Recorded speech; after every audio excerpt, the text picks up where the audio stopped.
My name is Caitlin Chassie, and I am going to talk to you today about how abortions are both beneficial and negative to society and the laws that come from them. Abortion is a very controversial issue that has come up in society in recent years, and the question, should it be illegal, should it not be illegal,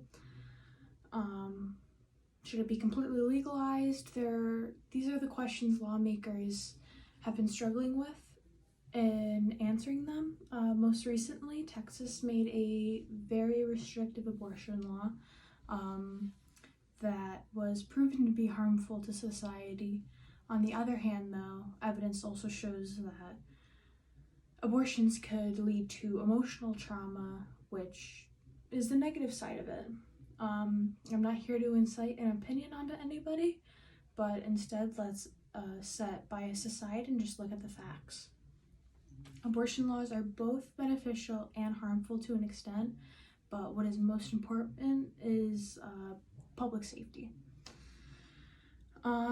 According to an advocacy group in favor of abortion, they report that there is about 862,000 abortions performed each year in the United States. Abortion rates are similar in countries where it is legal versus illegal, concluding that outlawing the procedure does not do anything in effort to prevent medically assisted abortions. Outlawing the procedure does nothing but create unnecessary non-medically assisted abortions that can put a lot of women in risk of their lives. A study indicated that about 20 million abortions that would be unsafe, that would be considered unsafe, are performed each year, and 67,000 women die as a result of complications, most in countries where abortion is illegal. In other words, abortions will happen whether they are legalized or outlawed. In Texas, Governor Greg Abbott signed an extremely restrictive abortion law in May 2021. And the law forbids any abortions to happen after the 6-week conception mark.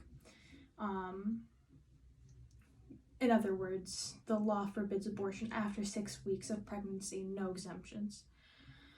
For an example, there was a Texas girl, she was 13 and was raped by her grandfather, but under this law, she could not get an abortion.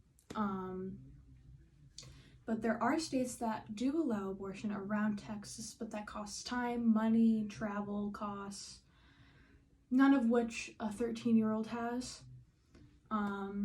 As of July 2017, 20 states also require pre-abortion counseling because it is possible for post-abortion depression.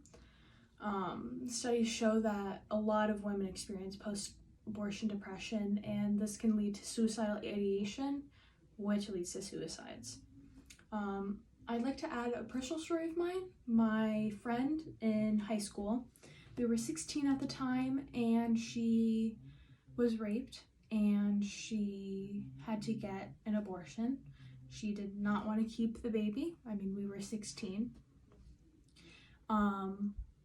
And she was hospitalized after the abortion because she wanted to commit suicide, and she felt very guilty for taking the life away from her unborn child. So I understand why these laws are in place so that this can be prevented. Therefore, these laws are beneficial. They do restrict choice, but they are there to save lives. On the other hand, though, carrying out a pregnancy carries the risk of death more than abortions do. The mortality rate of pregnant women is 14 times higher giving birth than receiving a medically assisted abortion.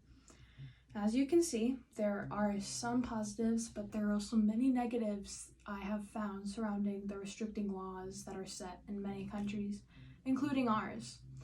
After reading all of this data, I do not think that restrictive laws surrounding abortion are beneficial to society.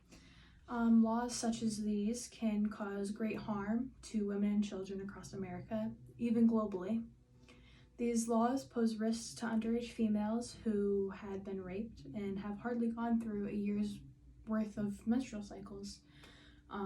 These laws pose risks to those women affected by physical ailments that prevent them from having successful pregnancies. And it's very unfortunate some government officials feel as though they can control women's bodies.